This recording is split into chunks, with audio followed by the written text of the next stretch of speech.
when it comes to the wrestling side of things, like it's the one thing that I always say about Australia, we kind of lack it a little bit. I mean, I know I spoke to Richie Walsh about it, and you know, he said obviously we've got the Wrestling Foundation, which is one place now that you can go, and you know, he kind of spoke about that, but it's the one thing that I think we lack here. You know, like we've got great jiu-jitsu gyms, we've got great striking gyms, you know, and you see that as well, like when you look at like like what our country produces, as in the Robert Whitakers, and even now City Kickboxing with Izzy and stuff like that. Like we've got really good overall exposure, except wrestling is always missing there a little bit, right? Like, and I mean in comparison to, I guess, America, because it's such a predominant, I guess, sport in the schooling system or in the college system, that it's brought in from a very, I guess, young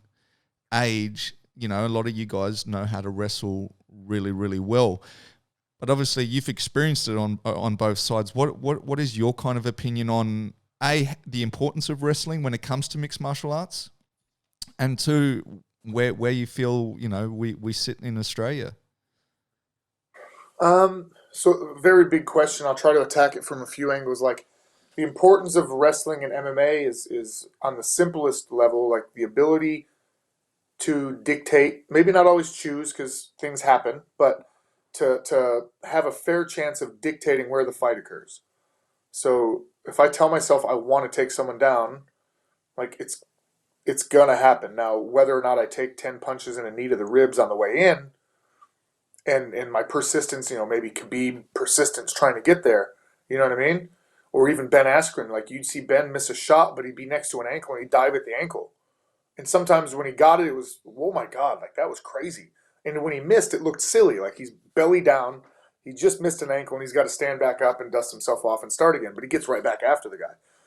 So that pressure, you know, we just saw Khabib do it to Gaethje. Like Gaethje was probably between rounds, even though he did some damage, but he was tired because it was a stressful, high-paced first round.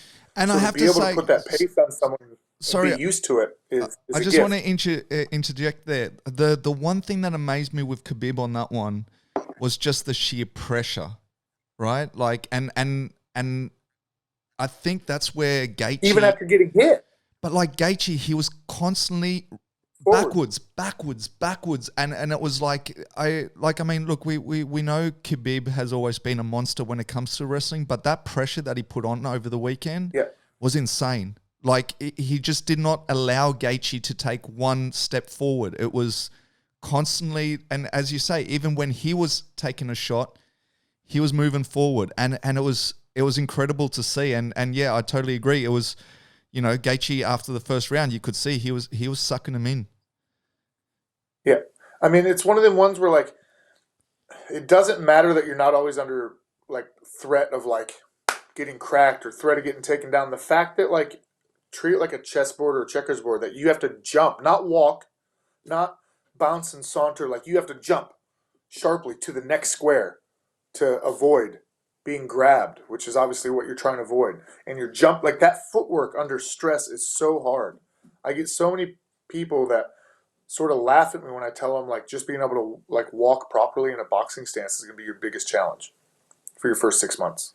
You know, and you get boxing coaches that put towels around necks and make guys just move and not throw punches and concentrate on their feet for a reason. You know, they're building a real foundation.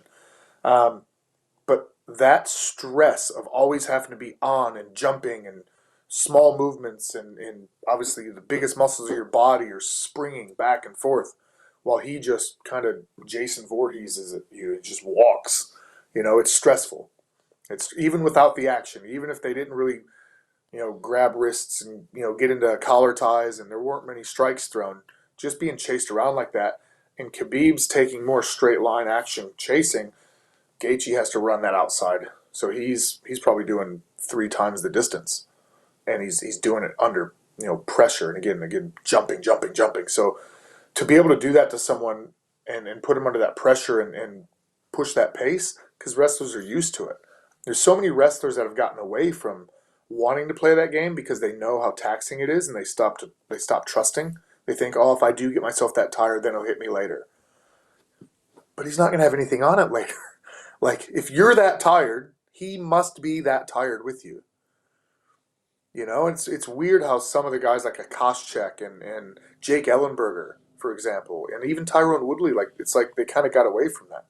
And I understand Tyrone Woodley maybe not wanting to wrestle Usman or Colby Covington, and just saying, hey, let's make this a boxing thing, because a wrestler versus a wrestler, like if you are on that slight down end of that grapple, that 10% difference in energy can be all the difference in the world. You know, you give up a takedown in the second round and you've busted your butt in the first round, you might not get back up.